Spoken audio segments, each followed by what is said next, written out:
Bom, muito bem. Então, iniciei aí a gravação da aula, tá? E se por algum motivo tiver alguém contrário, né, à gravação da aula, fale agora ou pelo microfone ou pelo chat, tá? Como eu digo toda a aula, né?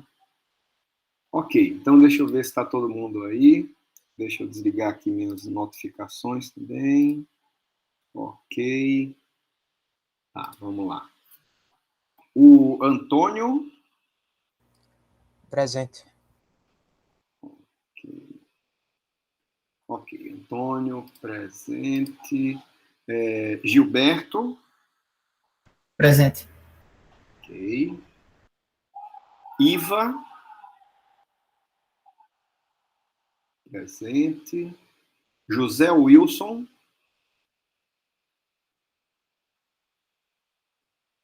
Cadê o José Wilson? Ainda não chegou.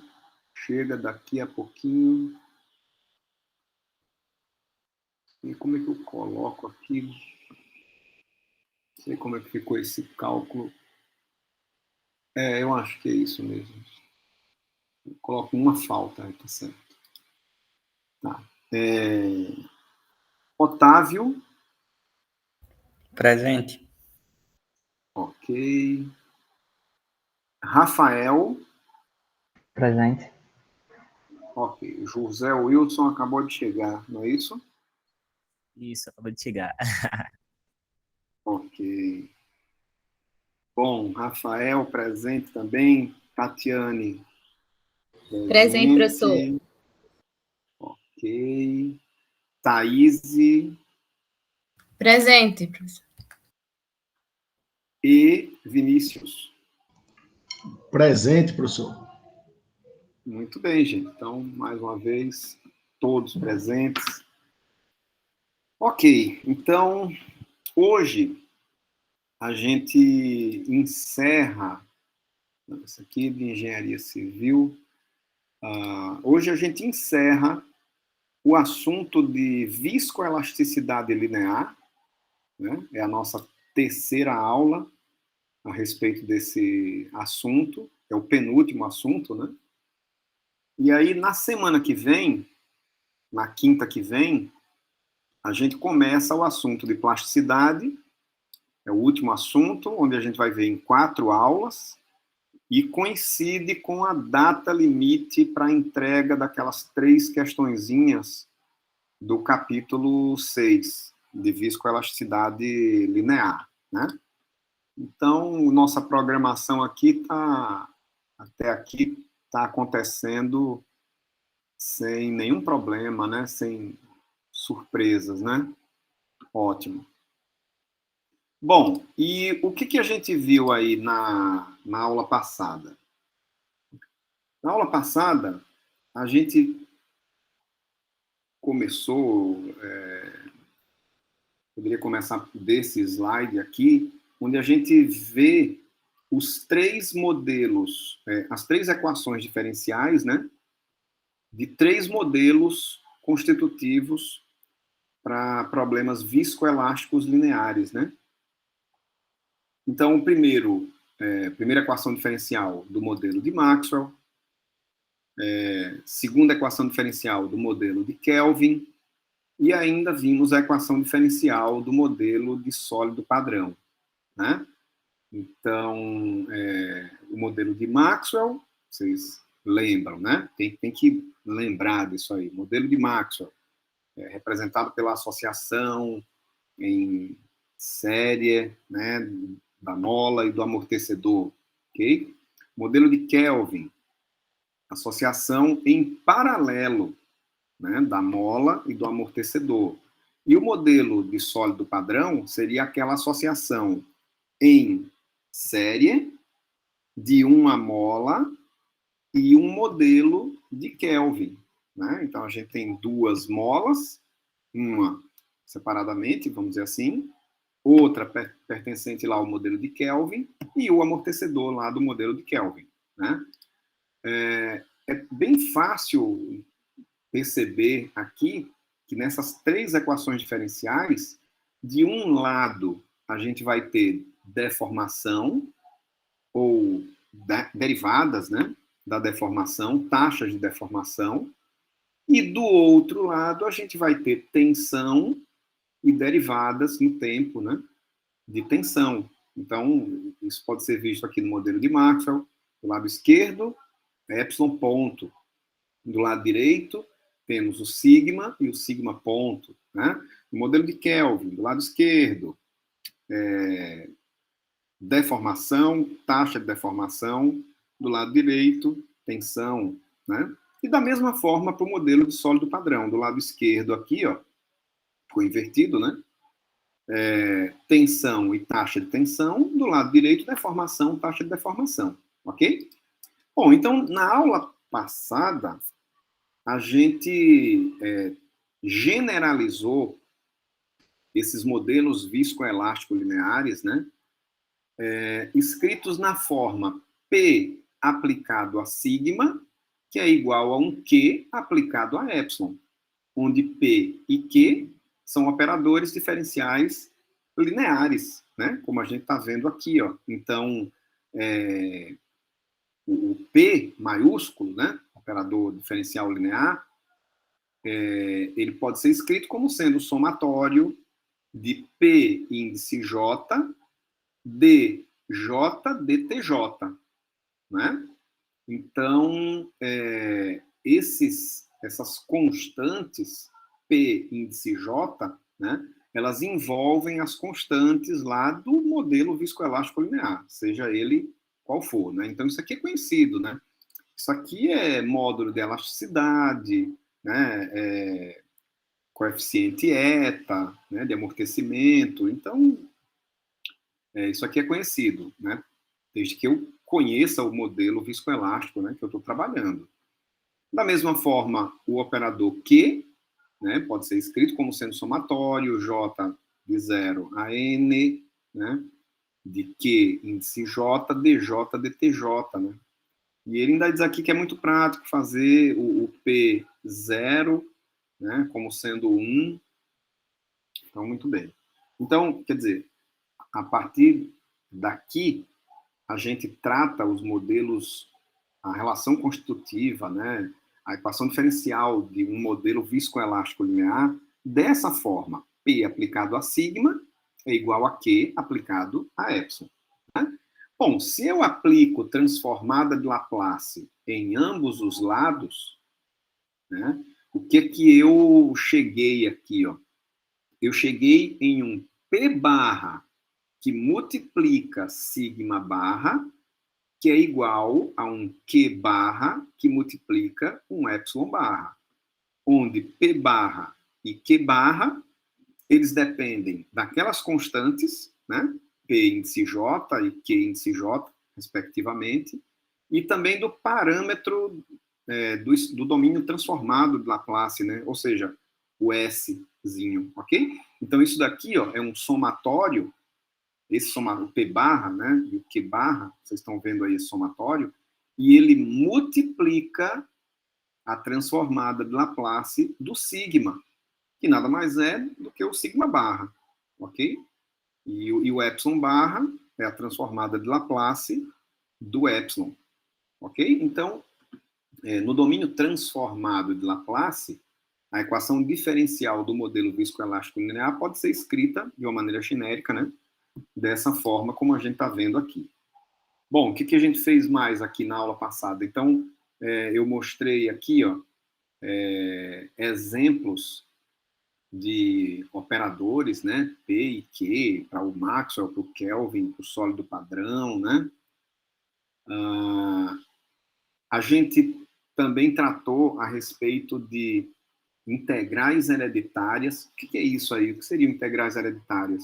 Integral hereditária é o seguinte, a partir do resultado do teste de fluência e do teste de relaxação, eu posso resolver aquela equação diferencial para uma prescrição de deformação, né, ou de tensão qualquer, ok? Então, a ideia é o seguinte, você tem o seu modelo viscoelástico linear, você resolve a equação diferencial daquele modelo para a fluência e para o teste de relaxação, com isso você vai encontrar, por exemplo, para o teste de fluência, que você tem a tensão, você conhece a tensão, você encontra a deformação, né? E essa deformação, ela pode ser escrita como sendo sigma zero, que é o valor da tensão aplicada constantemente, a função passo unitário, e o que sobra a gente chama de função de fluência, não é? Para o teste de relaxação, eu tenho a prescrição da deformação, e eu quero calcular a tensão, né? E essa tensão pode ser escrita, resolvendo a equação diferencial, né, do modelo, como sendo sigma igual a epsilon zero, a deformação aplicada constantemente, envolve também a passo unitário, e o que sobra aqui a gente chama de função de relaxação. Então, a gente utiliza esses resultados, ou seja, essa função de fluência e a função de relaxação, para encontrar resultados da equação diferencial, ou do modelo viscoelástico linear, né, para uma prescrição qualquer. Por exemplo, para uma prescrição de tensão, onde eu quero calcular a deformação. Essa deformação ela pode ser calculada utilizando essa função, né, de fluência que a gente viu, né, aqui anteriormente. Ok? Então, a ideia é o seguinte, é você pegar essa prescrição qualquer, né, isso aqui é uma função qualquer, sigma, ao longo do tempo, e imaginá-la como sendo uma superposição de efeitos de incrementos de tensão, aproveitando o resultado do teste de fluência, né? Então, esses incrementos aqui, ó, que a gente aplica sigma zero, eu estou aplicando um d sigma, né, no tempo t'. E aquilo ali vai gerar uma herança de deformação que eu preciso integrar, né, para encontrar a deformação total. Então, foi isso aqui que a gente fez na aula passada. No final das contas, a gente chega a essa expressão, onde epsilon, em função do tempo, é igual a um operador J asterisco, escrito aqui embaixo, estão vendo? Aplicado à tensão, ao sigma, né? O sigma que eu conheço, ok? Então, esse operador J asterisco, né, é uma integral de 0 a t da função de fluência, t menos t', né? E aqui a derivada, a primeira derivada no tempo, né? dt'. Ok? Fizemos a mesma coisa aqui, ó, para tensão, quer dizer, se eu conheço a deformação, quero calcular a tensão, posso fazer isso utilizando o operador y maiúsculo, né? Asterisco. De forma que essas expressões aqui, ó, são chamadas de integrais hereditárias, né? É uma integral, e é hereditário porque eu vou calculando, né, essa superposição de efeitos, né, de ensaios de fluência ou de relaxação, né? Então, é como se cada incremento de tensão, né, para calcular o epsilon, gerasse uma herança de deformação que vai sendo acumulada, que vai sendo integrada, né, dessa forma. A ideia é muito simples, né, gente? Não tem muita dificuldade, depois que a gente viu, ver de novo, assim, ler com mais calma, né? Ver que não tem dificuldades maiores, né? Bom, mas a gente aplica o teorema da convolução, que a gente viu, né, numa aula apropriada aí, e pensando aqui, ó, foi que eu apliquei aqui o teorema da convolução, foi nessa expressão aqui, ó, epsilon, né?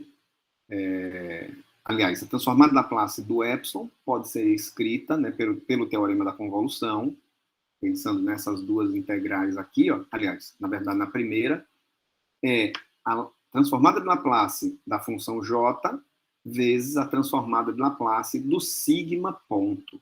né, d sigma dt. Bom, e com isso, a gente chega nessa expressão que vocês estão vendo aqui, ó.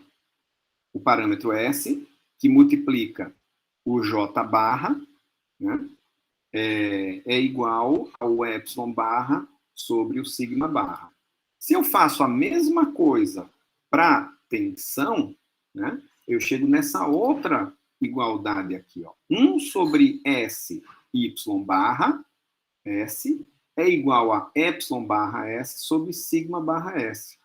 De forma que, no final das contas, eu consigo escrever essa igualdade que a gente está vendo aqui embaixo, né? Ou seja, essa relação entre epsilon barra e sigma barra e P barra Q barra, né? O P barra Q barra é aquele somatório, né, que eu mostrei aqui no começo da aula, tá vendo? Ó, P barra e o Q barra. Então é tudo conhecido. Desde que eu tenha o modelo viscoelástico linear, P barra e Q barra são calculados sem dificuldades. Ok? Bom, com isso, a gente fez uma comparação entre uma análise de um problema de flexão de viga, considerando o material elástico linear, e o mesmo problema sendo que aplicado a uma viga de material viscoelástico linear, né? Então, a gente viu que, para o problema elástico linear, a relação constitutiva seria a lei de Hooke. Ok? Se eu aplico a transformada de Laplace na lei de Hooke, eu posso escrever que sigma barra é igual ao módulo de elasticidade vezes o epsilon barra. Muito bem. A gente partiu para as equações de equilíbrio, chegou aqui na conclusão de que o y barra é igual a zero, que o momento pode ser escrito como sendo K vezes EI, e com isso, considerando pequenos deslocamentos, a gente chegou na equação diferencial do problema de flexão de viga, né? Ou seja, EI d2w dx2 é igual a menos m. Ok? Muito bem. Fizemos a mesma coisa para o problema viscoelástico linear. Né? No problema viscoelástico linear, a relação constitutiva, como eu já falei, ela pode ser escrita de uma forma genérica como sendo P aplicado a sigma, que é igual a Q aplicado a epsilon. Né? Se eu aplico transformada de Laplace na equação constitutiva, na relação constitutiva, eu posso escrever essa expressão, né? Chegamos à conclusão, pelas equações de equilíbrio, que o y barra também é zero, da mesma forma como a viga para material elástico linear, né? E no cálculo da equação diferencial de flexão, sendo que no domínio transformado de Laplace, a gente chegou nessa expressão que vocês estão vendo aqui, ó. Ou seja, Q barra sobre P barra vezes I vezes L, aliás, vezes L não, né?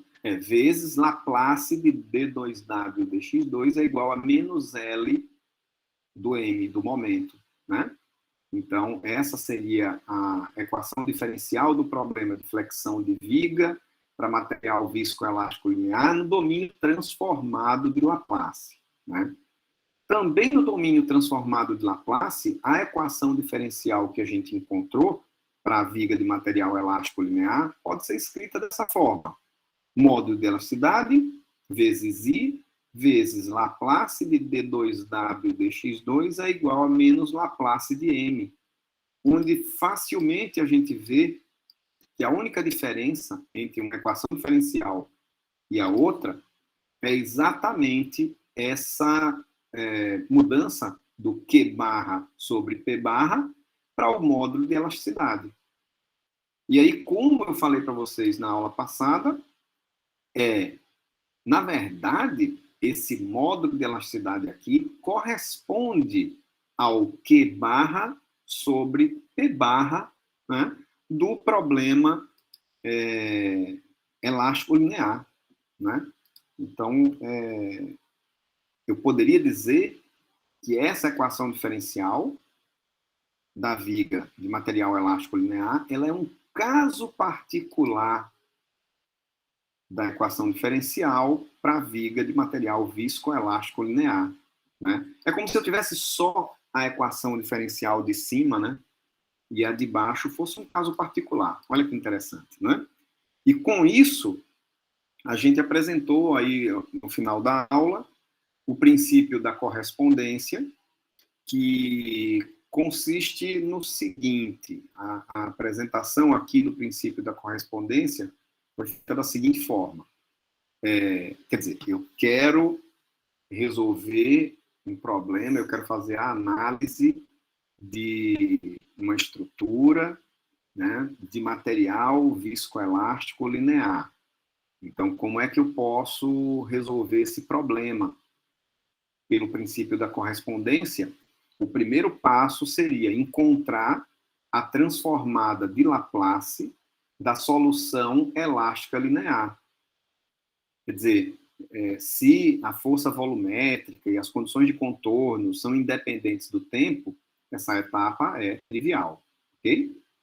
Segundo passo, substituir o 3K e o 2G, como a gente viu, né? Ou seja, as constantes elásticas, na expressão da transformada de Laplace da solução elástica linear, pelas relações entre as transformadas de Laplace e dos operadores diferenciais correspondentes.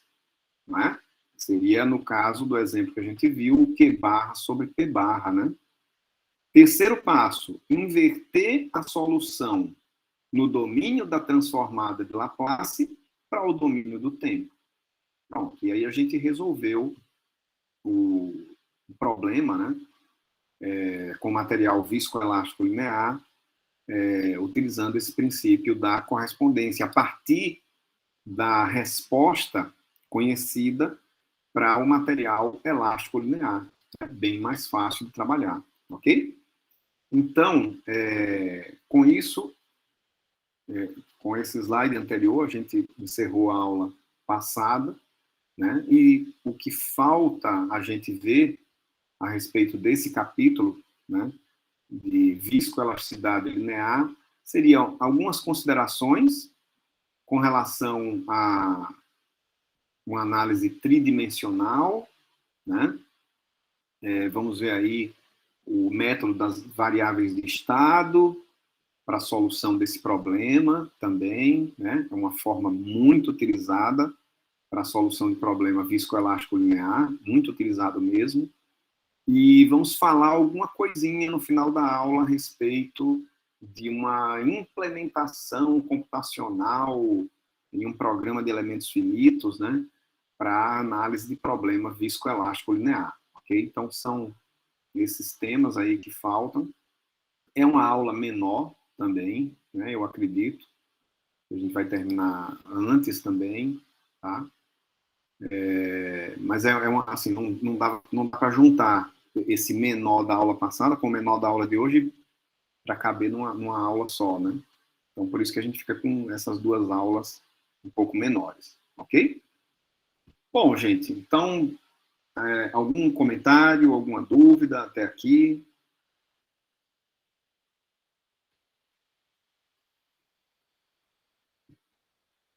Tudo tranquilo? Vamos, então, começar, né, o conteúdo da aula de hoje, realmente, né? Então, vamos lá, começando aqui por esse slide.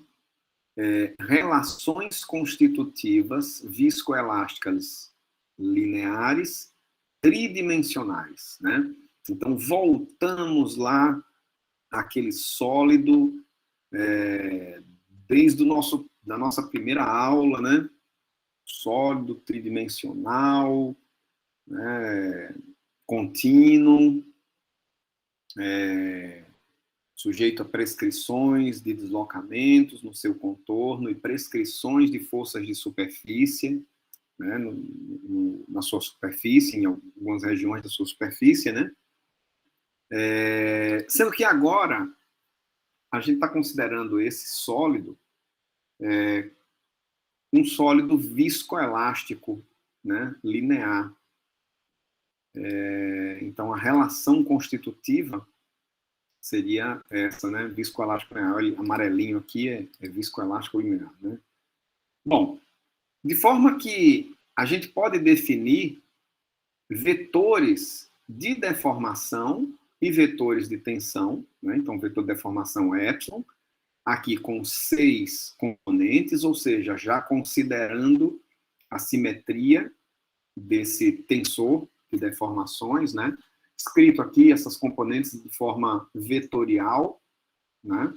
E da mesma forma para as componentes de tensão, né? Considerando também a simetria do tensor de tensões, ou seja, 6 componentes escritas na forma de um vetor, né? Bom, a gente viu pelo método de integrais hereditárias que eu posso calcular as tensões, conhecido as deformações. Na verdade, isso daqui é mais ou menos assim, né? Se você tem ali onde você tem uma prescrição, né? Você vai aplicando prescrição de deslocamento, né? Você gostaria de calcular, então, o campo de tensões, né? Inicialmente. E se você tiver uma prescrição, né? De forças de superfície, né? De forças, enfim, você quer calcular as deformações, então, né? Por integrais hereditárias, como a gente viu aí na aula passada, certo? Aqui, a gente já enxerga essas integrais hereditárias escritas já pensando no tridimensional, né? Então, vejam, eu falo aqui um sigma I, onde I varia de 1 a 6, né?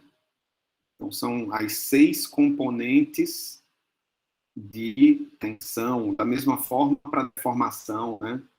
I variando de 1 a 6, as 6 componentes de deformação, né? Bom, o J também varia de 1 a 6, de forma que eu tenho aqui, ó, eu teria uma matriz, né, com essas componentes de funções de relaxação e funções de fluência, né? Seria esses elementos C e J para as funções de relaxação e D e J para as funções de fluência, ok? É a mesma coisa que a gente viu na aula passada de integrais hereditárias, sendo que agora pensando no tridimensional, né? Ok? Então, 6 componentes de deformação, 6 componentes de tensão para cada ponto do meu sólido, tá certo? Para cada ponto. Tudo bem, e daí? Bom, aí ele faz algumas considerações aqui. Primeira, para o caso da tensão sigma I, né, ser igual a um valor constante, sigma I barra, que não tem nada a ver com transformado de Laplace aqui, tá? Cuidado, sigma I barra é o valor da constante, vezes a função passo unitário, ou seja, né, isso daqui seria um ensaio de fluência, não é verdade? Um ensaio de fluência. Para o ensaio de fluência, se eu substituo essa expressão lá nas integrais hereditárias, ela tem que chegar, né, na expressão onde aparece a função de fluência. Não é isso? Função de fluência, D e J. Ok? Então, isso aqui é fácil, né, de deduzir aqui, ó, em uma linha só a gente fez isso, né? Quer dizer, pegamos aqui a integral hereditária, substituímos o sigma J, aqui no caso, né? Pelo sigma J barra vezes a passo unitário, né? Então, o sigma barra é uma constante, ele sai aqui dessa derivada, né? E a gente fica simplesmente com a derivada da passo unitário, que é a delta de Dirac, né? E utilizando aquela propriedade da função delta de Dirac, a gente vai poder escrever que εi é igual ao dij no t, não é isso? Ele sai da integral muda o argumento para o argumento, né, dependente aqui da delta de Dirac, né, vezes o sigma barra j, que é a constante, né, que não varia no tempo, ok? Então, a gente recupera aqui a função de fluência, né? Da mesma forma, pensando no cálculo, na análise, né, na obtenção da deformação para um teste, aliás, de tensão para um teste de relaxação, né, onde eu tenho a aplicação súbita e constante da deformação, né, como vocês estão vendo aqui, a gente recobra a função de relaxação C e J, da mesma forma, é o mesmo procedimento, ok? Bom, ele observa ainda que essa matriz, né, de relaxação e de fluência, eu estou falando de matriz pensando no tridimensional, né, como eu já falei, elas são simétricas, ou seja, DIJ é igual a DJI, CIJ é igual a CJI, ok? Então, beleza, é só uma adaptação do que a gente viu na aula passada para o tridimensional, né? Bom, outro tema que a gente vai comentar agora, né, na aula de hoje, seria a questão da influência da variação de temperatura no problema viscoelástico linear, né? Então, isso aqui é um problema muito interessante. Eu me lembro da questão das rochas salinas, né? Perfuração de rochas salinas, lá, um problema que o LCCV já estuda há muito tempo, né? Muitos anos. E assim, é um problema que envolve a relação constitutiva, o modelo constitutivo, né?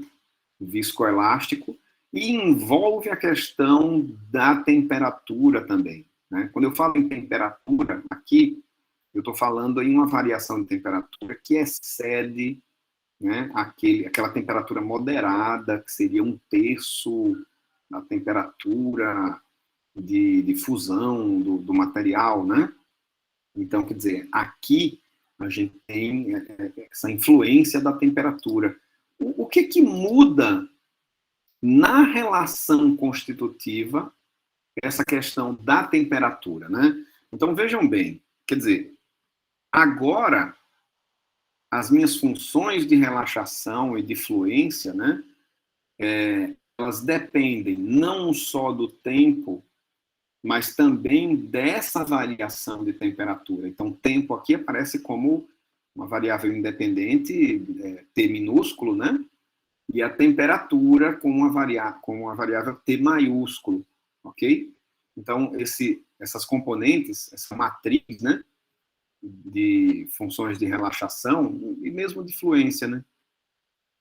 CIJ, no caso aqui, ela varia não só com o tempo, mas também com essa variação de temperatura, tá? Olha, para uma temperatura igual à temperatura de referência, ou a temperatura moderada, né? Eu poderia escrever que o C e J varia com o tempo e varia com esse T0, né? Bom,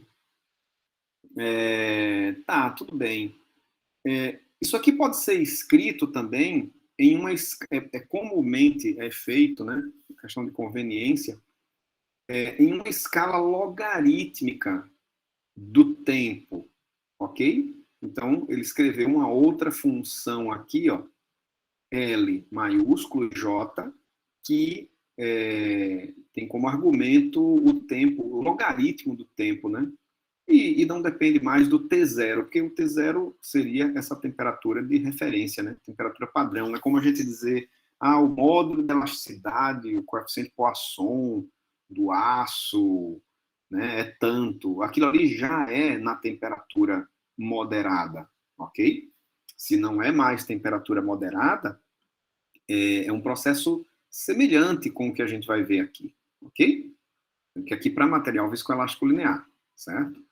Bom, para um material termorreologicamente simples, é possível a gente separar, né, essas duas influências. É nisso que a gente quer chegar, né? O que eu estou dizendo com isso? Que esse C e J, função do tempo e da temperatura, pode ser escrito como sendo essa função L e J de log de T, seria o tempo, né? Mais uma outra função, sei lá, psi e J, que depende da temperatura. Então, eu estou querendo separar aqui, né, as duas influências nesse primeiro momento, né? A questão do tempo e a questão da temperatura. Né? Pensa, gente, essa função psi, né, maiúsculo, né, e J, na temperatura de referência, ela é zero. Não é? Porque aí eu volto para essa segunda equação, né? CIJ T0 é igual a LJ log de T. Não depende do T0. Não é verdade? E, da mesma forma, ele lembra aqui para a gente, né, que d psi dt é maior do que zero. Ou seja, se a temperatura ela aumenta, o valor de psi aumenta também. Ok? Essa derivada é maior do que zero. Bom, esse psi aqui, ele dá um nome aqui, ó, funções de translação do tempo. A gente vai ver aí nos próximos slides por que esse nome, né? Funções de translação do tempo. Eu já posso adiantar para vocês o que é. É o seguinte, ele vai querer a técnica apresentada aqui para tratamento de influência de temperatura, ele vai tentar transformar, vai transformar, né, essa influência da variação de temperatura em uma translação no tempo desse comportamento, dessa função, né, de relaxação aqui, ok? Vamos ver como é que ele vai fazer isso aqui, né? Então, muito bem. Nesse gráfico, é o que eu estava dizendo para vocês. Nesse gráfico, a gente vê, por exemplo, né, uma constante, C e J, né, qualquer, variando com o tempo em escala logarítmica, onde, na temperatura de referência, essa função de relaxação, né, ela apresentaria esse comportamento aqui em amarelo, tá? Por exemplo, uma curva aí em amarelo, ok? Então, isso na temperatura de referência, né? Bom, em uma temperatura diferente da temperatura de referência, essa C e J, ela iria transladar. Transladar de quanto? Transladar exatamente dessa função psi, como a gente viu aqui, não é? Ok? Então, ó, o C e J, T minúsculo, T maiúsculo, que é igual a L e J log de T mais psi e JT, exatamente eu transladei essa relação aqui, né? Esse comportamento do C e J, exatamente desse valor psi e J, né? Então, aí ele começa aqui fazendo algumas observações. Ó. Por exemplo, olha, eu quero trabalhar com a função C e J. Não quero trabalhar com essa função L aqui, não, né? Então, eu vou querer transformar essa L e J, que vocês estão vendo aqui, em uma C e J, onde eu quero transladar no tempo esse comportamento que a gente conhece para a temperatura de referência, né? Então, veja bem, eu conheço a curva em amarelo e conheço a variação no tempo, a temperatura, né? A variação da temperatura, aliás, né? A variação do tempo não, a variação da temperatura, o T. Então, em função desse T, maiúsculo, temperatura, como é que eu posso encontrar essa curva em vermelho, transladando a curva em amarelo no tempo. Essa translação é exatamente esse valor de Xi, aqui, ó, Xi e J, né? Onde, na escala logarítmica, o log de Xi e J é exatamente o log de T mais a função Psi e J, não é? Então, vejam essa expressão aqui, ó, que a gente escreveu, né? É exatamente o que a gente está fazendo aqui, sendo que tendo como referência, né, essa curva em amarelo, ou seja, na temperatura de referência, ok? Tanto que esse Xi, ele pode ser chamado também de tempos reduzidos, né? Ok, vamos calcular, então, essa expressão aqui, né? Ó, ele ainda faz o seguinte, ó. Ele transforma a função Psi e J na temperatura, né? Para a escala logarítmica. É a primeira coisa que ele vai fazer aqui, para ficar tudo log, né? Então, isso daqui, por conveniência, vocês vão ver aqui para frente, né?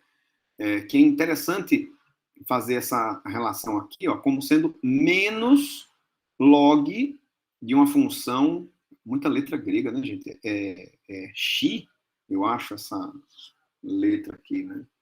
Log de Xi e J T, né? A única coisa que ele fez aqui foi passar a função Psi para escala logarítmica, né? E colocou o menos aqui por conveniência.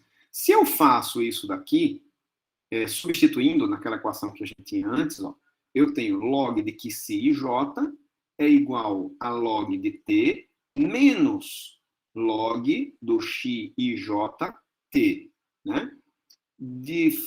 Bom, ele passou o log de X para o lado esquerdo, depois mudou o sinal, né? Aqui ficou com log de T menos log de Xi e J, de forma que a diferença dos logaritmos pode ser o logaritmo da razão, né? Da divisão aqui. Então, por isso que ficou log de T sobre Xi e J, né? Propriedade de logaritmos, né? Bom, de forma que eu posso, então, escrever que o Xi e J é igual ao T dividido pela função X e J, que varia com a temperatura apenas, né?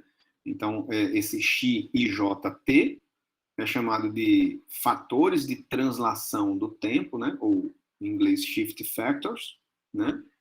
E pronto, quer dizer, encontramos, então, esses tempos reduzidos, né? Vamos aqui ver se a gente entendeu realmente, né? Funciona da seguinte forma. Em primeiro lugar, a gente conhece, né, para o nosso modelo viscoelástico linear, a gente conhece as funções de relaxação e de fluência, né? A gente conhece.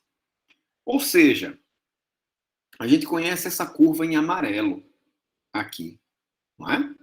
Conheço as minhas constantes, né, das funções de relaxação e de fluência para o meu modelo viscoelástico linear.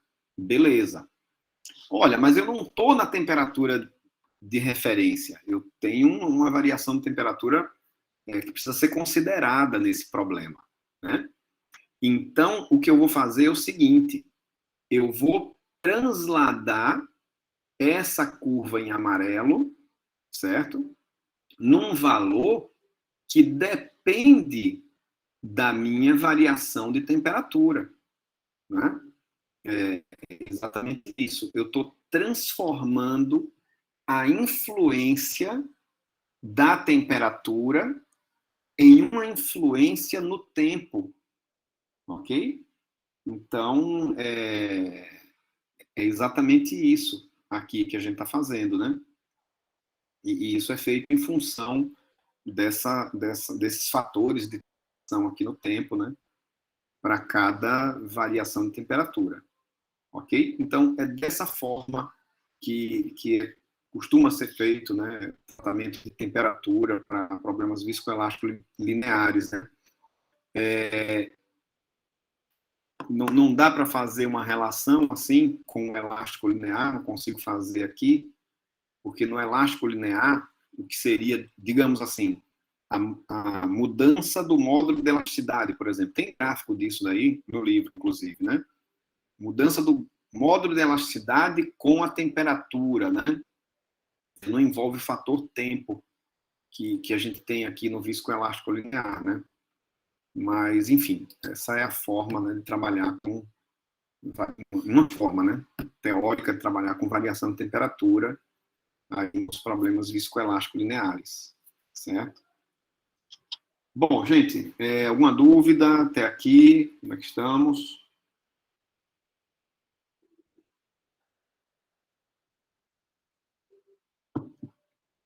Tudo indo? Ok. Bom, então, mas qualquer dúvida, né? Não precisa esperar eu perguntar, né? Qualquer momento podem perguntar. Se quiserem comentar alguma coisa também, né? Bom, gente, o que a gente vai ver agora? Qual o próximo tema? O método das variáveis de estado. Esse método também é muito utilizado, né? Muito utilizado em problemas viscoelástico-lineares, né? Muito utilizado. Então, avaliação das deformações viscoelásticas pelo método das variáveis de estado, né? Então, prestem atenção. Uma matemática, assim, bem um pouquinho pesada, né? Então, acompanhem aí a apresentação dessa formulação, tá? Bom, a gente começa mostrando aqui, ó, a integral hereditária, né, para o cálculo das deformações, utilizando as funções de fluência, não é isso? Detalhe, né? Percebam que aqui ele já escreve, isso é interessante, considerando uma variação de temperatura também, não é? Vocês percebem aqui, ó, que ele coloca as funções de fluência em função desses tempos, né? Reduzidos, né? Ó, o que se é exatamente a mesma nomenclatura, tá? Então, já considerando aqui o problema de temperatura, né? Bom, partindo dessa integral hereditária, né, que eu já falei, para deformação, já considerando também a questão de temperatura, né? T0 seria a temperatura de referência. Ele faz uma integração por partes nessa integral aqui, né? Utilizando aquela ideia, né, de U dV vai ser a função U vezes V, né? O que ele está chamando de U aqui, ó, seria esse D aqui, não é isso? Que eu chamo de U, né?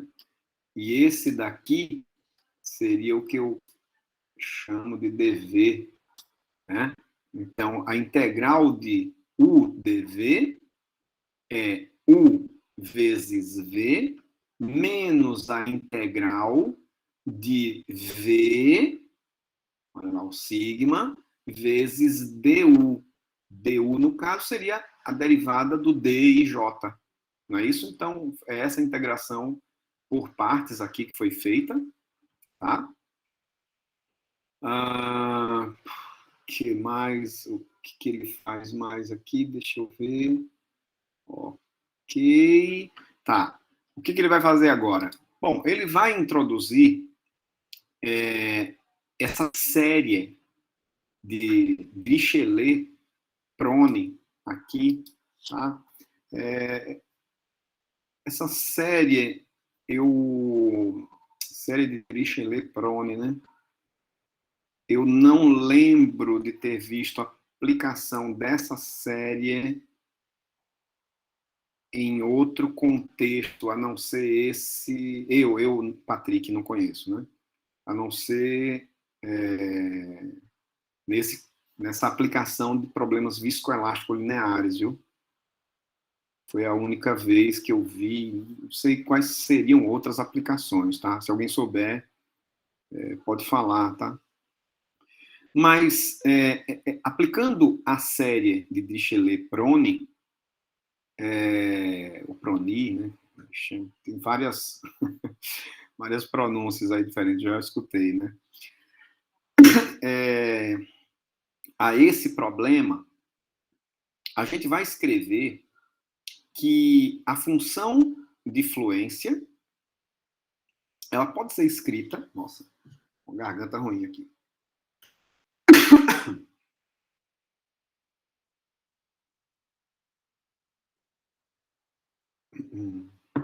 Não é nem sexta-feira ainda. Deixa eu desligar, diminuir aqui o ar também. Bom, essa série, ela pode ser escrita, pode ser aplicada, aliás, nossa.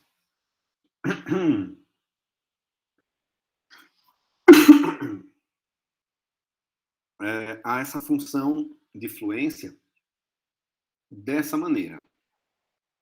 Então, eu tenho aqui uma constante, né, dj0, isso aqui depende do material, tá? Mas esse somatório de P variando de 1 até N, né, de D e JP. D e JP também envolve constantes do material, tá? D e JP que multiplica 1 menos a exponencial de menos Xi e J menos Xi J linha Fi e JP. Caramba, tô quase sem voz aqui. De uma hora para outra. Esse Fi e JP são aqueles tempos de retardação, né, do material, né? Então, percebam, quanto maior esse valor de N aqui, mais próximo a minha série, né, estará do valor dessa constante D e J, né, da função de fluência aqui, ok? Então, assim, uma série que é bem conveniente a aplicação dela na formulação desse problema do método das variáveis de estado, tá? Então, é isso.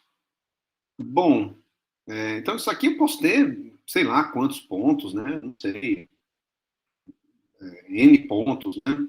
7 pontos, 12 pontos, não sei, ok? Valores, né, de N aqui. Quanto mais termos, né, melhor. Ok. Bom, derivando, que na verdade eu vou querer substituir a série de Dirichlet-Prony nessa igualdade aqui, né? Então ele começa derivando D e J em relação a T', né? É referente a essa derivada que a gente vê aqui na integral, né? Tá, opa. Essa derivada aqui da integral, né? Então, derivando D e J em relação a T', a gente fica com esse resultado aqui. É só voltar aqui, ó, na definição da série, derivar com relação a T', né? E a gente vai chegar nesse resultado. Inclusive, ele já está utilizando aqui a função x e j, né, que a gente viu lá da temperatura, tá? Então, seria essa derivada aqui, né? Bom, tentando, inclusive, simplificar a formulação, ele faz esse f e j índice P, né, igual a 1 sobre x e jp, peraí, D e JP, Φ e JP, né? Está dentro do somatório, exponencial, menos certo? Isso tudo aqui igual a F, de forma que a gente pode escrever, aí sim, substituindo, né, que o εit é djt0, né, sigma jt, mais o somatório dessa integral do fjp sigma jt', né? Deixa eu ver aqui. Essa expressão aqui, né, gente? Ó, da deformação é d vezes sigma, isso, menos, o menos veio para cá, né? Tá embutido aqui, né?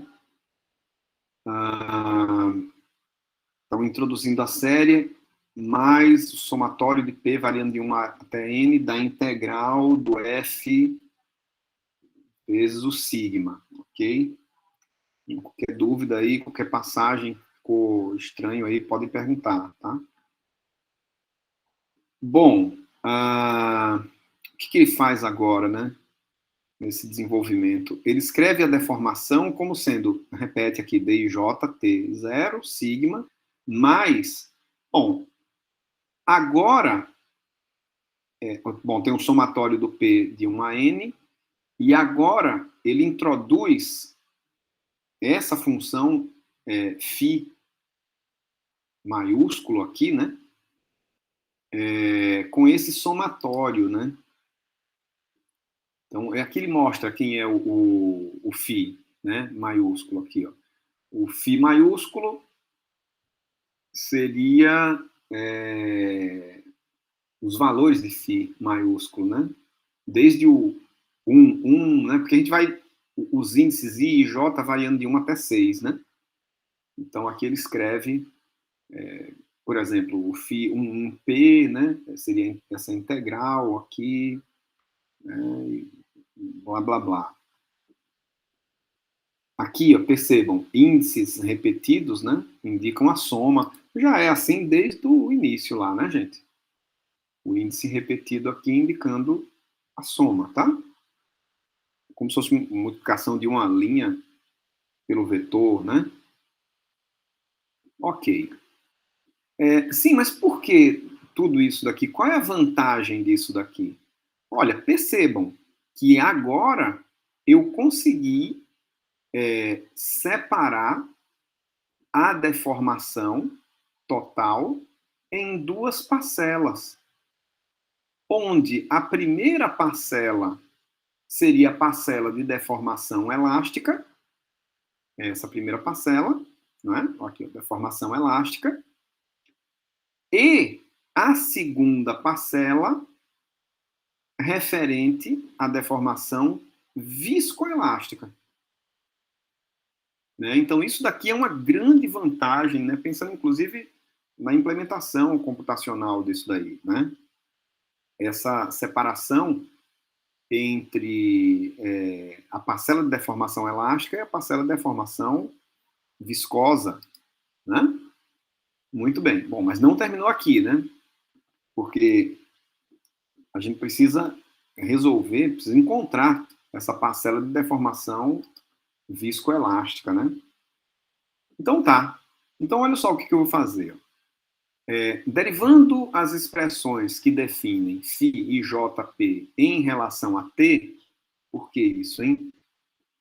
Por que isso daqui? Em relação a t...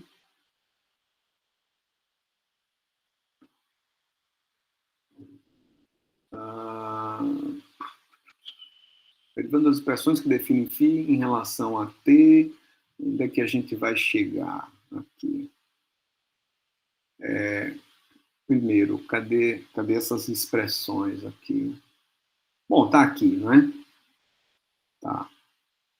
Então, derivando com relação a t, a gente teria essas expressões aqui. Seria a derivada de cada uma dessas, né?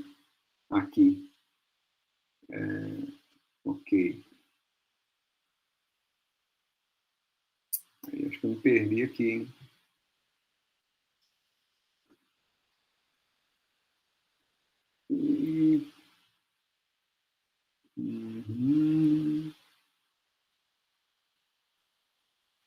Onde ele está tirando isso aqui? Ah, eu já sei. Ele está considerando essa φ, mas ele voltou aqui o valor do f, né? Ah, tá. Certo. Ele explicitou aqui o valor do f. Tá. Por isso que aparece aqui de novo essas expressões, e aparece o x aqui de novo, né? É isso. É isso. Tá certo. Bom, então, derivando as expressões que definem o φ em relação a t, a gente chega nessas equações aqui, né? E esse sistema de equações, então, sistema de equações diferenciais, né, desacoplados, né, pode ser resolvido, por exemplo, né, de forma numérica, por exemplo, utilizando o método das diferenças finitas, né? Então, utilizando o método das diferenças, um método numérico, né? Não sei se todo mundo viu diferenças finitas aí, mas seria um método numérico onde a gente substitui essas derivadas aí por diferenças de valores da função, né? Então, seria o método das diferenças finitas, um método numérico, né? Assim como o método dos elementos finitos, por exemplo, né? Assim que um pouco mais simples, utilizando o método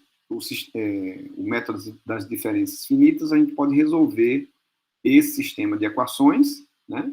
Ele ainda faz uma observação aqui, ó, que a φ maiúsculo e jp no zero vale zero, né? As tensões, né, no tempo zero, né, valem zero também, então, por isso, né, que a φ vale zero também.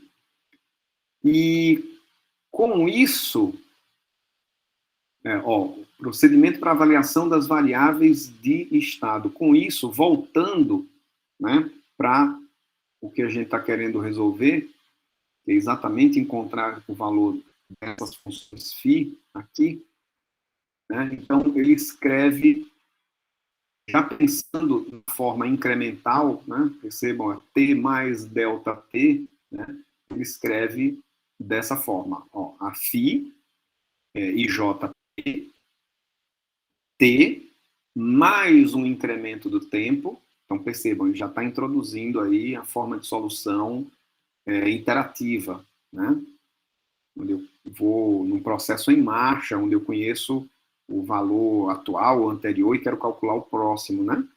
Então, a função φ, maiúsculo, pode ser escrita como sendo a integral do zero até o t mais ΔT, e aqui repete a expressão lá da φ, né, da integral. Aqui, ó, né? Ok. Já explicitando a f, né, como a gente viu. E a f, né, como eu já mostrei. Ok. Tudo bem. Então, o que ele vai fazer agora? Ele vai dividir essa integral em duas partes, né? A primeira, de 0 a t, seria essa primeira parcela, e a segunda parcela, de t até o t mais ΔT. Né? Então, está aqui essa segunda parcela, né? Considerando aqui o que a gente viu lá na parte da temperatura, d que si dt igual a 1 sobre x, né? Não sei se vocês estão lembrados aqui, no finalzinho desse slide, ó, né? Então, considerando isso, eu posso substituir aqui e eu vou encontrar que a φ IJP, T mais ΔT, pode ser escrita como sendo a função, exatamente, no passo atual, né, ó, φ IJP, no tempo t, exponencial de menos delta xi ij sobre aqui cortou, isso. Menos esse delta, mais o que sobrou aqui, né? Que é o DIJP, 1 menos exponencial do delta CJ sobre o θ, né? Sigma J. Não sei se vocês estão percebendo aqui, mas o que ele está querendo fazer é calcular a variável de estado, que seria essa φ aqui, no próximo passo de tempo. Talvez quando a gente vê a implementação em elementos finitos, né, daqui a pouco, né, a gente entenda melhor isso daqui. Quer dizer, esse valor primeiro daqui, ó, ele pega o valor da φ no tempo atual, e ele está querendo calcular no próximo passo de tempo, né? Então, dessa forma, você vai seguindo esse processo em marcha, né? Bom, pronto, exatamente agora é o que falta, né? A formulação incremental através do MEF, né? É só isso aqui que falta. Autor ver alguma coisa, escrever alguma coisa aqui. Essa primeira parcela é a parcela que eu já tinha. Isso, mais essa segunda parcela, e a parcela que falta calcular, né? Digamos assim, no próximo passo de tempo, né? Bom.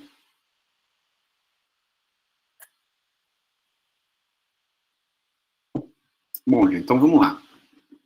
Vejam bem, essa disciplina não tem pré-requisito nenhum, né?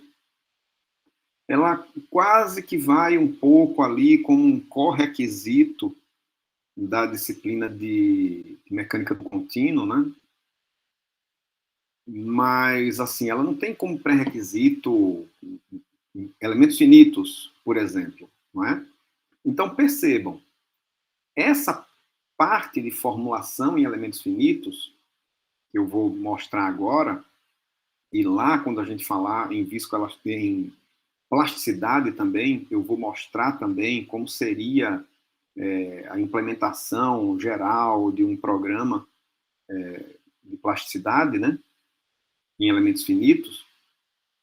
Ela aparece aqui, assim, só como uma forma mais informativa, assim, né? Então, tanto que a gente apresenta de uma forma bem superficial. A ideia aqui é o seguinte, é que vocês entendam que a partir de um programa que eu tenha, né, para solução de problema elástico linear, eu posso expandir aquele programa para resolver problemas de viscoelasticidade linear também.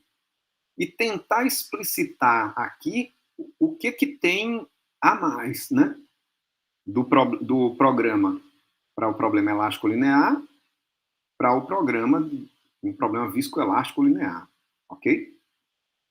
Então, não se preocupem de forma alguma quem não viu elementos finitos, né, nem na graduação, nem na pós, né? Basta saber, né, que existe o método dos elementos finitos, que é a técnica numérica mais utilizada, né, mais difundida para a solução de diversos problemas de engenharia, inclusive problemas mecânicos, não é? Método dos elementos finitos, a ideia é a divisão do domínio do seu problema em subdomínios, que são esses elementos finitos, né? E a adoção de uma função aproximadora em cada um desses elementos, né? Funções aproximadoras mais simples, por exemplo, uma função linear, né? Uma função quadrática. Então, assim, eu vou tratar as minhas variáveis de deslocamento, de tensão, de deformação, né, de forma discreta nos nós dessa discretização de elementos finitos, né, dessa subdivisão em elementos finitos, né, nos nós desses elementos, né. E que mais? Eu vou utilizar, como eu já falei, funções aproximadoras mais simples. Então, por exemplo, eu vou dizer, olha, vamos supor que a gente considere o campo de deslocamentos com uma variação linear dentro do domínio do elemento, né? E aí segue a formulação, ok? Bom, então, a formulação em elementos finitos, ela pode começar, tem várias formas, né, de desenvolver essa formulação. Uma delas é a partir do princípio dos deslocamentos virtuais em termos de taxas, né? Então, a partir do princípio dos deslocamentos virtuais em termos de taxas, eu poderia escrever o seguinte, olha, que a integral no volume, certo? Da minha taxa de deformação virtual, esse T aqui, né, é referente a transposta, tá? Não tem nada a ver com temperatura aqui, tá? Isso aqui seria escrito pensando no tridimensional, pensando em forma vetorial, né? Seria transformar esse vetor, que seria uma matriz coluna, em uma matriz linha, tá? Só para fazer a multiplicação da linha pela coluna, percebem? Esse vetorzinho sigma ponto, né? Ou taxa de tensão também, ele seria uma matriz coluna, né? Percebam, gente, do lado esquerdo, a gente tem a energia elástica, né?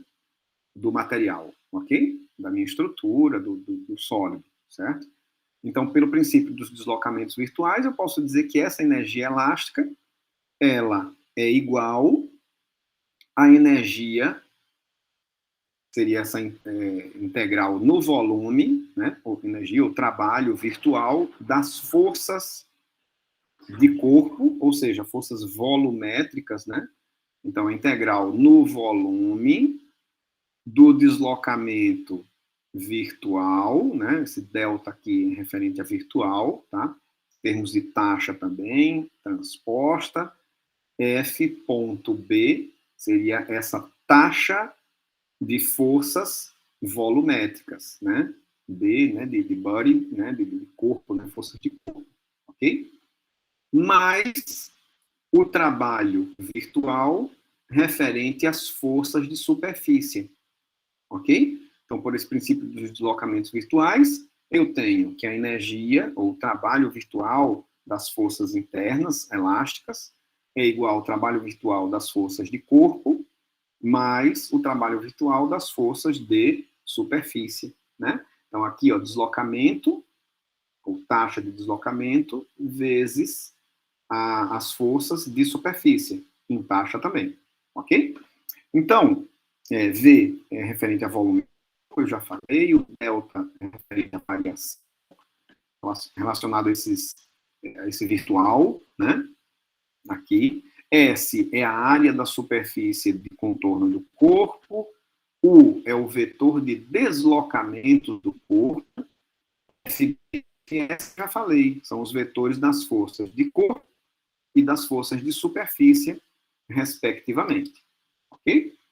Bom,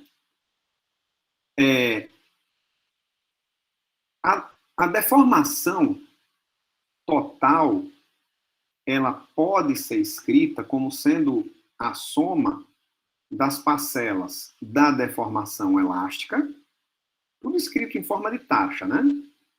Mais uma parcela de deformação viscosa, mas ele ainda coloca uma parcela de deformação térmica aqui, né? Para ficar uma formulação inicial mais geral possível, ok? Então, esse T aqui é de térmico, né? Cuidado, né? Ok. Bom, então isso aqui seria o vetor taxa de deformação total. Temos também o vetor taxa de tensão.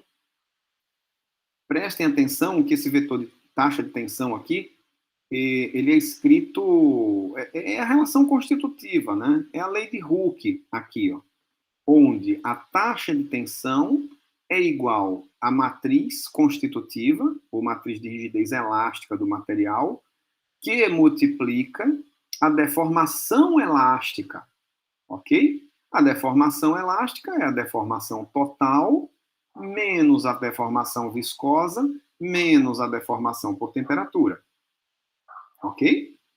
Cuidado, às vezes tem gente que escreve a relação constitutiva, né, colocando, ao invés da deformação elástica, a deformação total, né? Aí erra toda a formulação, né? Cuidado com isso. Ok. Bom, eu estou escrevendo o equacionamento aqui, né? Do meu problema, né? Então, a relação entre as taxas de deslocamentos nodais e de deformações do elemento finito podem ser escritas dessa forma. Ou seja, gente, isso daqui é a relação entre deformação e deslocamento. Ok? Sendo que esses deslocamentos considerados aqui, ou seja, esse U maiúsculo, né, ponto, em forma de taxa, seriam os deslocamentos nos nós da minha discretização em elementos finitos, ok? Por exemplo, se eu tiver aqui, eu tenho um domínio retangular e eu quero dividir esse domínio retangular em elementos triangulares. Então, eu posso ter aqui, digamos, 8 elementos finitos, né, triangulares. Quer dizer, o meu domínio era um retângulo, eu dividi ou discretizei o meu domínio, problema de uma chapa, por exemplo, né? Dividi em 8 elementos finitos triangulares, os nós dessa minha discretização, eu estou marcando aqui, eu teria 9 nós, ok? Seria esses encontros aqui dos meus elementos, e é onde eu vou escrever as minhas relações, né, com relação à minha formulação de elementos finitos. Então, eu teria aqui, 1, 2, 3, 4, 5, 6, 7, 8, 9 nós dessa minha discretização. Elementos finitos triangulares com aproximação linear, por exemplo, né? Ok. Então, esse U maiúsculo daqui se refere aos deslocamentos nos nós da minha discretização em elementos finitos. Ok? O método dos elementos finitos é uma técnica discreta. Então, a princípio, quando você resolver o problema, você só vai encontrar respostas para deslocamento, por exemplo, né, para variável de estado de deslocamento, nos nós desses elementos finitos, ok? Da sua discretização. Que é exatamente esse U maiúsculo aqui, ok? Bom, mas ele ainda faz uma relação entre os deslocamentos no domínio total do seu problema, né, em qualquer posição, com relação a esses deslocamentos nodais. São essas relações de interpolação das taxas de deslocamentos do elemento finito. Então, essa matriz N aqui, pensando que U é um vetor, né? O minúsculo é um vetor, o maiúsculo também. Essa matriz N aqui, ela é referente à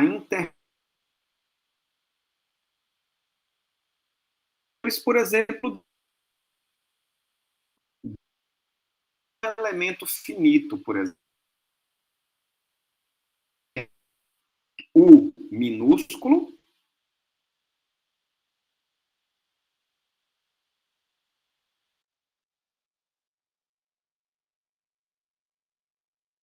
o deslocamento em um...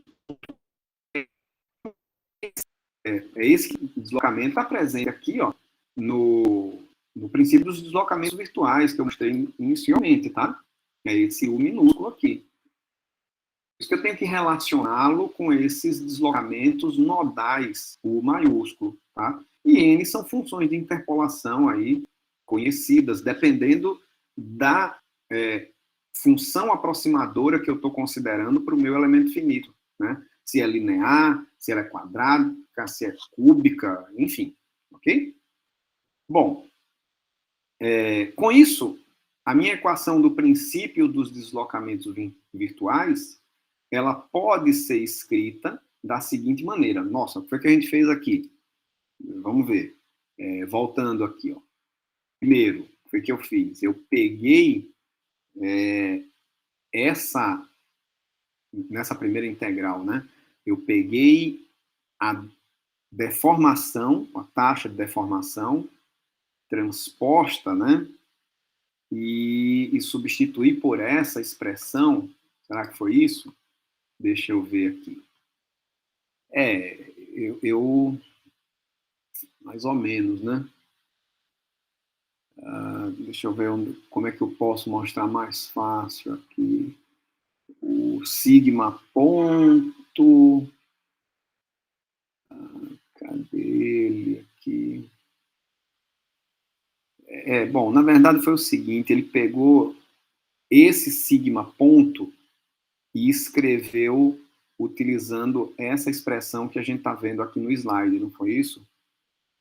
Eu acho que foi isso aqui, ó. Tanto que é o C e aparece essa diferença, é exatamente isso, né? Exatamente isso. Sendo que antes disso, a deformação, é isso aí, a deformação que era transposta, ele utiliza essa expressão aqui, certo? Então, percebam, epsilon ponto transposto, aparece aqui na integral, né, com o delta, né? Epsilon ponto transposto, vai ser escrito como sendo, aí muda a ordem, né, gente? Não sei se vocês lembram isso daí, mas epsilon ponto transposto vai ser U transposto vezes o B transposto, tá? É propriedade de matrizes, né? Então, o delta U transposto, ele sai da integral no volume porque esses valores nodais são constantes no nó, né? Então, eles não variam no volume do elemento, né? Que é para o elemento. Eles não variam. Então, por isso que ele sai da integral. Bom, ficou o B transposto aplicado, né, ao C e essa diferença aqui. Uma coisa que eu esqueci de mencionar, esse B aqui, gente, ele é aplicado no U, tá certo? Isso aqui é um operador diferencial, tá?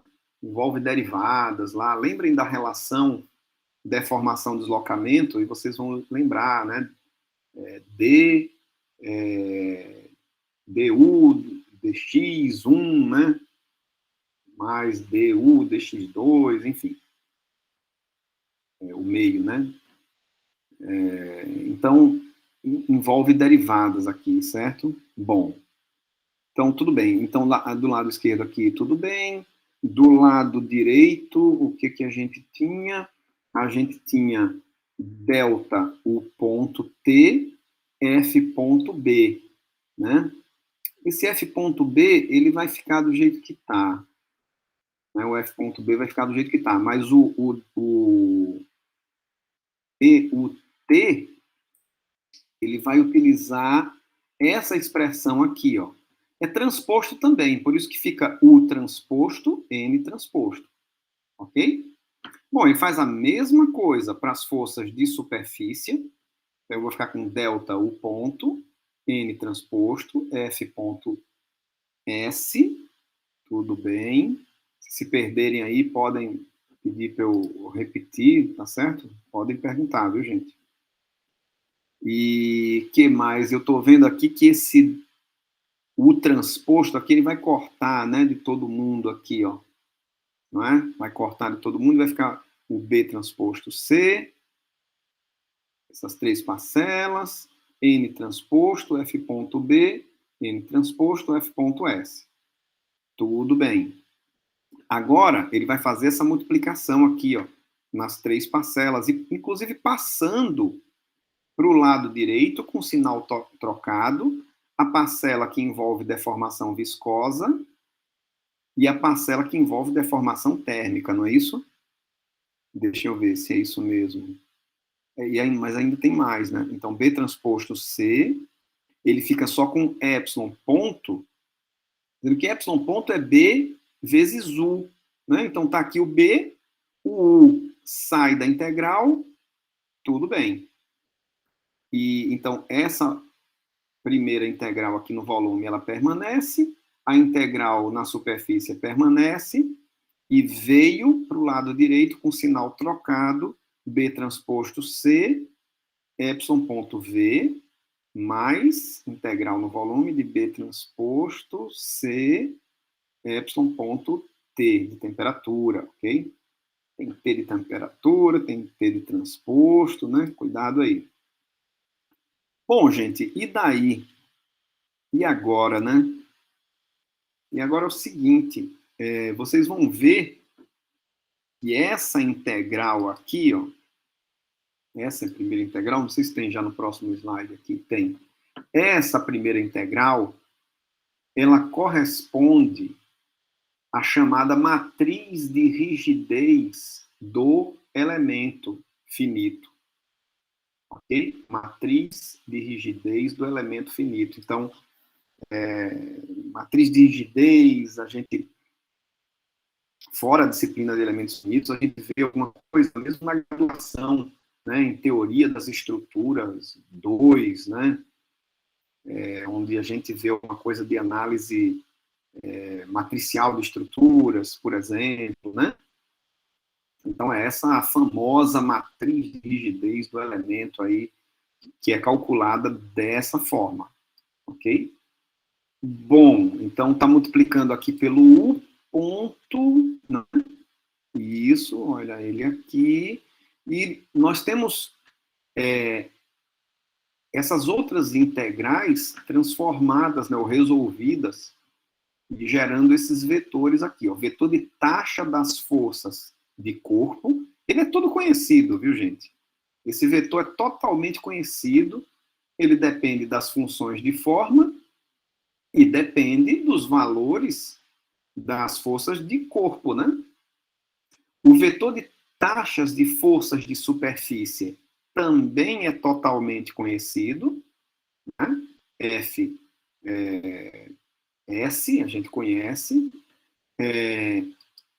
Vetor de taxas das forças viscoelásticas, né? Esse daqui a gente não conhece não, né? Esse aqui, porque tem essa deformação viscosa, né? Ixi, esse daqui precisa dar uma olhada, então, né? E esse daqui a gente conhece, é o vetor de taxas das forças térmicas, né? Se eu conheço minha variação térmica, conheço ele também aqui, ok? Mas ficou faltando, gente, esse epsilon ponto V aqui, né? Da viscosidade, né? Bom, e como é que ele é calculado? Aqui não faz muito mistério, não. Como é que ele é calculado? Ele é calculado exatamente, uma das formas, né? É calcular esse epsilon ponto V utilizando, por exemplo, né, o método das variáveis de estado, como a gente viu aqui, certo? Formulaçãozinha meio cavernosa, né? Mas essa é uma forma utilizada aí, o método das variáveis de estado, né? Para calcular essa parcela de deformação viscoelástica, tá? Então, isso daqui, né, utilizando série de Dirichlet-Leprone e tal, essa formulação que a gente viu, tá? Bom, mas feito isso, aí eu tenho tudo, então, né? Eu tenho o somatório desses quatro vetores aqui, não é verdade? Vejam bem, aqui a formulação não fala, mas ainda para resolver esse sistema de equações, eu tenho que aplicar antes as condições de contorno, né, do meu problema. Então, no meu contorno, ora eu conheço deslocamento, ora eu conheço força de superfície, não é verdade?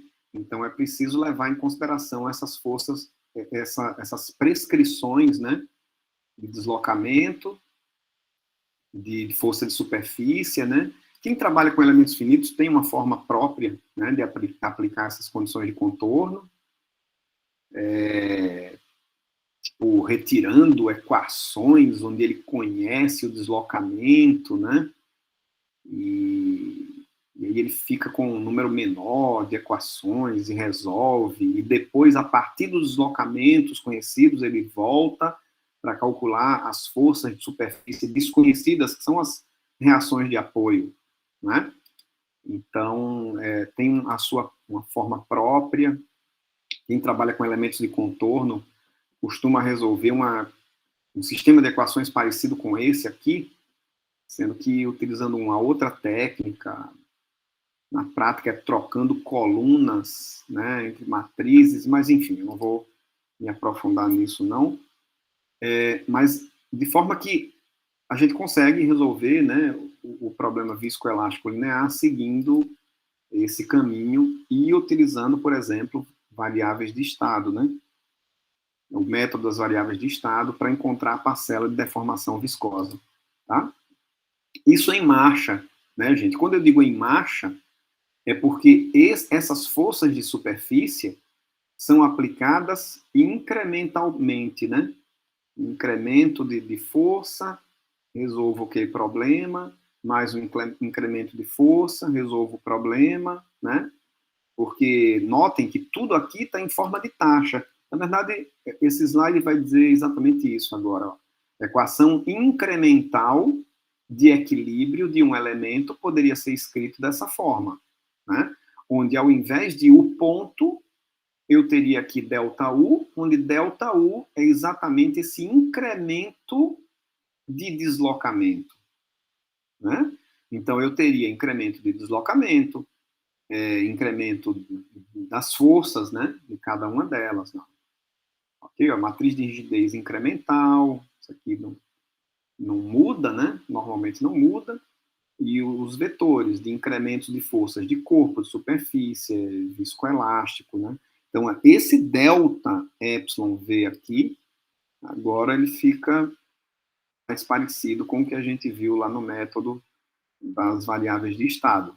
É isso? Cadê? Deixa eu ver a equação pronta. Aqui está em forma incremental, né? Como eu falei para vocês, sendo que para o φ maiúsculo, tá? Está relacionado com a deformação viscosa. Ok? Bom, gente, então, seria isso, né? Um programa em elementos finitos, né? Para resolver problema viscoelástico linear, ele poderia seguir essa formulação, né? Como a gente viu aí, ok? Muito bem. Gente, alguma pergunta, algum comentário?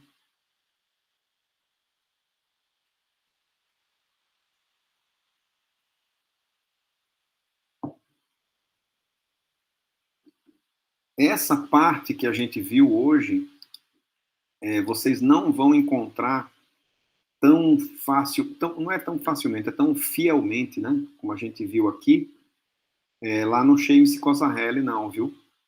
Isso daqui, o Severino utilizou, inclusive, outros livros para escrever essa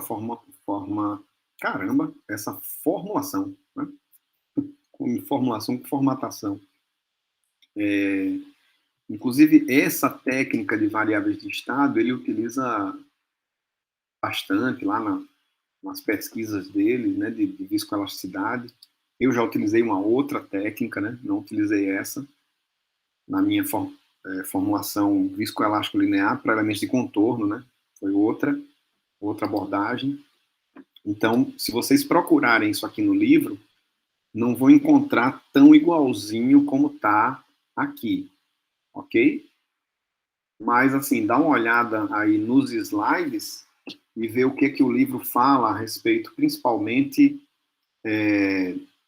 dessa abordagem tridimensional, né? Seria bem interessante, certo? Bom, e com isso a gente encerra esse assunto de viscoelasticidade linear, né? E na semana que vem, aí a gente começa o último assunto, que é o assunto de plasticidade, e também é a data limite, né, para a entrega daquelas 3 questõezinhas de problemas viscoelástico-lineares, né? Qualquer dúvida que vocês tenham em alguma daquelas questões, podem me perguntar, né? Ou pelo WhatsApp, ou, enfim, por onde acharem melhor, por e-mail, onde achar melhor, certo? Gente, nenhuma pergunta realmente, nenhum comentário.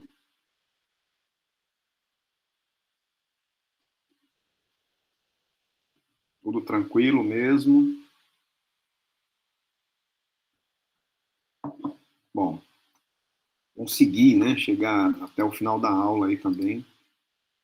Minha garganta não me abandonou, né? Bom, ok, gente, então beleza. Então vamos ficar por aqui. Deixa eu parar a gravação da aula.